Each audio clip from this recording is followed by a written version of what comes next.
additional report is, it's a supplement basically to the first one, okay? And basically what these, grab this. So these are basically our findings then. So you have a complete set of what we found both pre and post, pre and post, pre-construction and post-construction. At the, during the same time, well actually even to predicate that, your town monitor, Labella, under the direction of Tom, also went out and visually inspected the roads with Tom. Okay, and that's what this report is.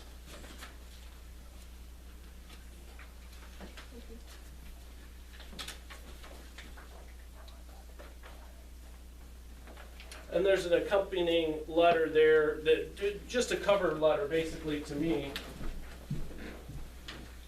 saying that this is what Tom's requesting, and this is what, Tom, I just went ahead. Oh, okay, yeah, you got it. That's what Tom's requesting basically compared to what our consultant said. So to summarize this, the best thing I can do is kind of walk you through the roads and kind of tell you where our summary is and where Tom, and Tom, you can add any context if I'm inaccurately stating it. But basically, we look at Max School Road that we did, Babcock and Brown, Babcock and Holmes, and Davis Road. So Babcock and Holmes, you know, our recommendation, when I say our consultant recommendation was like regrade it, put an inch and a half of overlay over it, and that brought it back to pre-existing. Davis, there were certain parts of that they said, you know, an inch and a half to 2, regrade it. Okay, that's what they said. And I'm going to come back to these in a minute, but I'm just telling you what the report said. Max School, it said basically you need to do 500 foot of paving off of 21 and fix the, well actually it didn't even say fix some of the rutting that Tom had identified. We sent them back out and said, can you add this in? So those are the 4 areas. Tom's big concern was, you know, he believed that we, one on Max School needed to repave all Max School because it was, you know, a newer road beforehand. So that was Tom's request. Am I correct, Tom, on that? I'm just going to go through. Okay. And tell me if I'm wrong on any of this, because I'm doing it basically off my head and off my notes, which I should open up my notes maybe. On Davis, the big issue was with Davis is Tom felt that we took off about 10 inches of stone. And we thought that was pretty extravagant. That's just a lot of stone. So we went back and looked at the pre-construction borings and the post-construction, and we couldn't find that there was 10 inches off there. Our consultant had said 1 to 2. You know, we kind of agreed, well, I shouldn't say we agreed. We kind of said, okay, if our consultant's saying 1.5 to 2 on the whole thing, and Tom wants 10 inches, you know, we're willing to, you know, go up to like 3 off that. So that's just kind of where we're going with that. And then on Babcock and Holmes, you know, they were saying that 1 to 1.5 inches, and Tom's saying 4 inches. So you can see the differences where we're at. And I think that's kind of what's drug out is, you know, our consultant is saying one thing, your consultant, well, I shouldn't say, the consultant that you guys hired, Labella, that we pay for, did not did not do any study work. Is that correct, Tom? Yeah, pretty much, I'd say, yeah. So they're just basing this report off of Tom's recommendation, which you pay him, that's what they can do. So I feel we have two options. Well, I'm looking at it from two options. You guys can do whatever you want, right? I mean, because you have to do whatever you want for the town.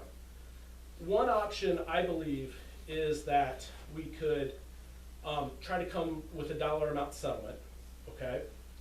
Or the other option is, per the road use agreement, we can go to arbitration, which we would have to pay for. My understanding is, I believe, that we have to pay for that. I don't want to say that. You guys may have a different interpretation of that. I believe we would have to pay for that. And that's going to cost money and take time to draw that out. So our hope is that we can just settle this. I would propose that initially when we met with, the first time with Tom, I think we threw out like 88,000, correct? Right, somewhere around there, yeah. Yep. Based on doing the additional improvements, and trying to get closer to where Tom wanted to be, we feel that we could settle about 210 to 215. If I throw in the quote-unquote arbitration money that I would have to pay if we go down that way, you know, let's say that gets us to 225. And my question to you guys is that acceptable to settle this issue? And, you know, I'd like to have any kind of feedback on that we can. And Tom, I'd be willing to, you know, that's what I'm trying to get to, because we want this to happen this spring. You know, or we cut you guys a check and you guys do whatever you want to, you know, with that. And we'd have to paper it, right? We'd have to send you an agreement, you know, because that's what we did with Richie in the town of Cohocton. We sent him a letter and said, you agree to this, and we cut the town of Cohocton's check for $167,000, I think is what it was. Tom, what are your thoughts? Well, I mean, they certainly come up quite a bit from the 80 to 225. Like I said to you guys before, like say Max School, I got a quote last year, I think it was 112,000. Why I got that for the whole road, because I took, I think it was 22 pictures from the bottom all the way up the hill, and like you and I had discussed along with Jason, that had just been oiled and stoned the year before. And you know, we can go back to this engineering stuff. I mean, if it's gonna get to the point to an arbitrator, I guess I would be asking, could you provide how many concrete trucks went up there? What was the weight of them empty? What was the weight of them loaded? How much was the nacelle, the blades, and go through all that? I think anybody would agree that with the amount of weight that went up that road, that would justify, you know, the damage that I looked at going all the way up Max School Road. Davis Hill Road, I mean, these are the two roads that they use the most, which their engineering firm basically said there's nothing wrong with these two roads. So to get everybody up to speed, like on Davis Road, I complained multiple times to the state. It's on the state website. I've been in contact with Randy pretty regularly. I just got so many complaints about the dusty roads. They did get on that and watered them pretty regularly. I'll give them that. They were good on that. Complaints about speeding up there, equipment late in the night, just a whole variety of things.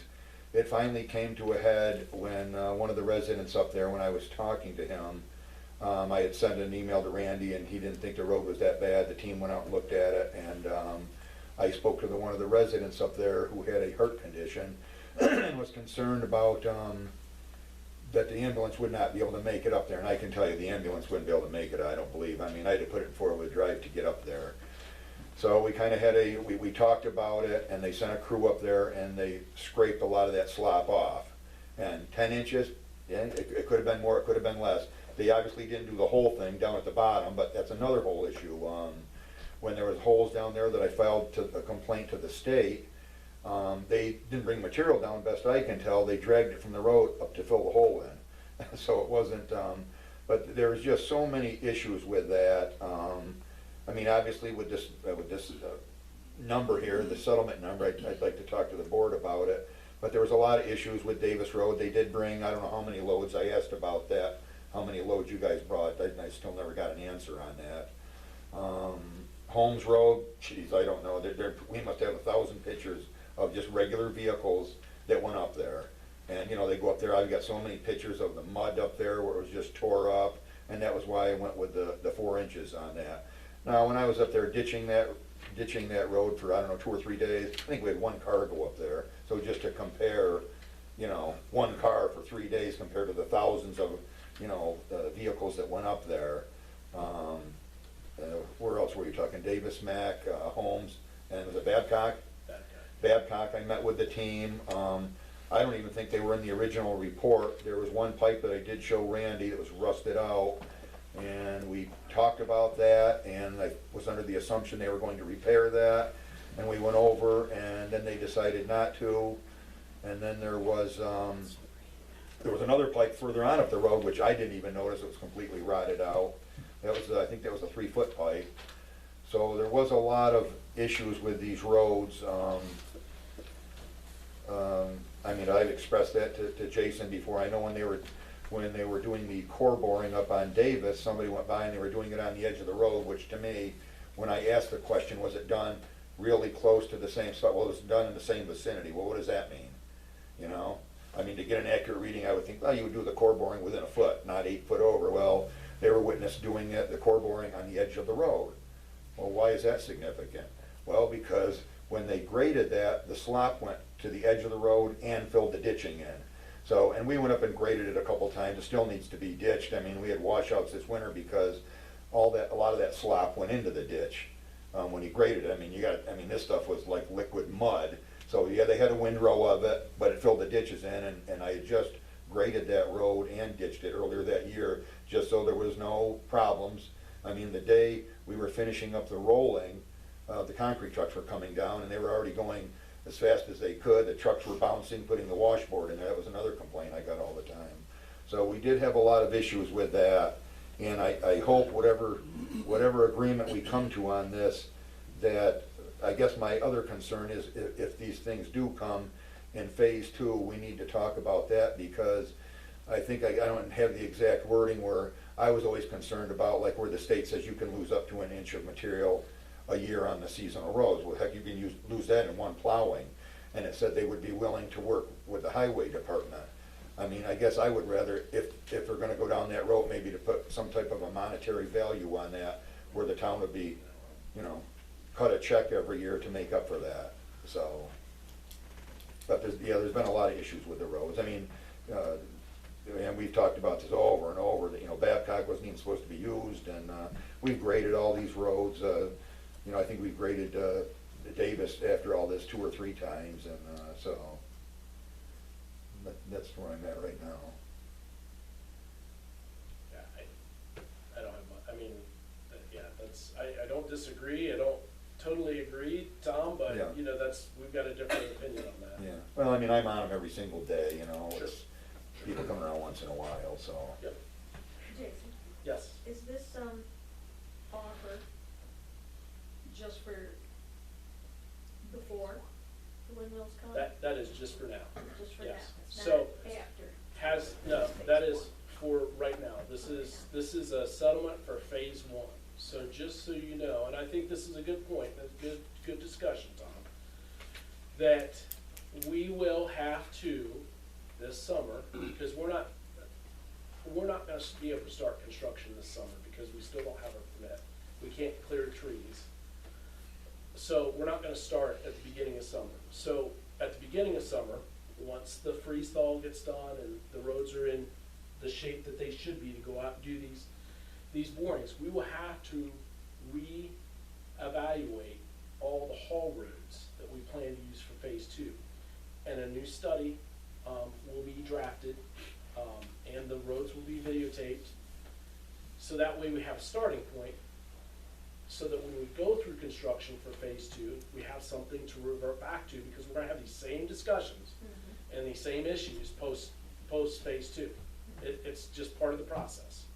So, and at that point, we're gonna impact Fremont more than we did with phase one, because there's more roads involved.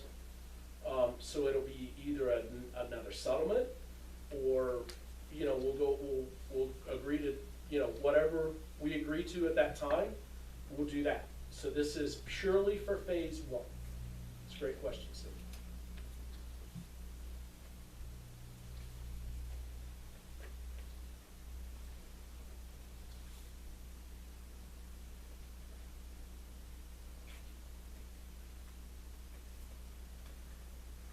I purely expected no questions. This is a settlement for the town, and then the town highway department is responsible to take that money and repair what they deem necessary to repair. Or is this getting someone else involved? So, I am not your attorney, and I'm not gonna sit here and claim to be one. I'm gonna cut a check. My preference is to cut a check to the town of Fremont. You guys have to do whatever you're legally bound to do, and I don't know what that is. I don't know if that goes directly to the road department to be used on the roads, or what. I cannot answer that, okay, so I don't know. The way we did it with the town of Cohocton is they had two different account numbers, and we wired the money into the account Richie and, Judy. Sorry, thank you, I could not think of it, it was escaping me. Judy told us to do, and that's what we did. And we sent a letter saying that this amount of money is for X, so. And so if we don't wanna do this agreement, then you guys would do the work? So we can, yes, but then we have to get very specific on what we're gonna do on each road. And then post that, we have to agree that it's satisfactory. Okay. And I think there's a challenge with all of us of what satisfactory is. Whether that's on our end or your end, okay? And I think that's why it also made it easier for us to do that with the town of Cohocton and Dansville and Wayland, just because it, you know, you guys can do what you wanna do. Because I guarantee you, if we pave all your roads, somebody will complain about how we pave. It's just the way it works. Now, if we didn't do an agreement, say we don't, Yep. we have to go through that whole thing, then will we go through arbitration? So there's two things you can do. I guess, I forgot, there's probably a third option. Well, no, it would revert back to arbitration. You could call our bond, because we bonded all these roads, okay? You could call the bond, and Tom could do all the work, and then bill the bonding company, right? Yep. But then we're gonna disagree with that, okay? And then we're gonna get into some form of litigation Right. for that. Now, if you believe that I'm wrong on that, please speak up, anybody, because I'm not an attorney, okay? That's just my belief of that, okay? So I don't know. I mean, if you called Seth up tomorrow and he told you something different, okay, I don't wanna sit here and steer you. That's what I would believe we had, okay? I don't think there's any right and wrong solution, there's only trade-offs and consequences. That's probably fair. But if we get a settlement, we can work to getting things finished up, and Tom, you could maybe fix what you'd like with Well, the yeah, I settlement. mean, I guess if I'm understanding you, there'd be no strings attached to this, it would just be, here's a settlement for X amount of dollars, for $225, it looks like, That's right. yeah. I mean, you don't need an answer tonight, we have a little time to think about it. You can certainly think about it, Yeah. okay? But I think the pressure is how do we plan for spring, Tom? And that's Yeah. it, because it's right around the corner, right? Right. And I mean, I think it behooves you guys to think about that. But I don't think we wanna go, you know, I mean, I'm at my top dollar, Right, okay? Because we rolled into, because for me, it's cheaper to go hire somebody and do it and then go through the argument of who's right and who's wrong. So that's where I'm at. I mean, we've got, In my opinion, I've got fact-based numbers, so I'm comfortable saying that because that's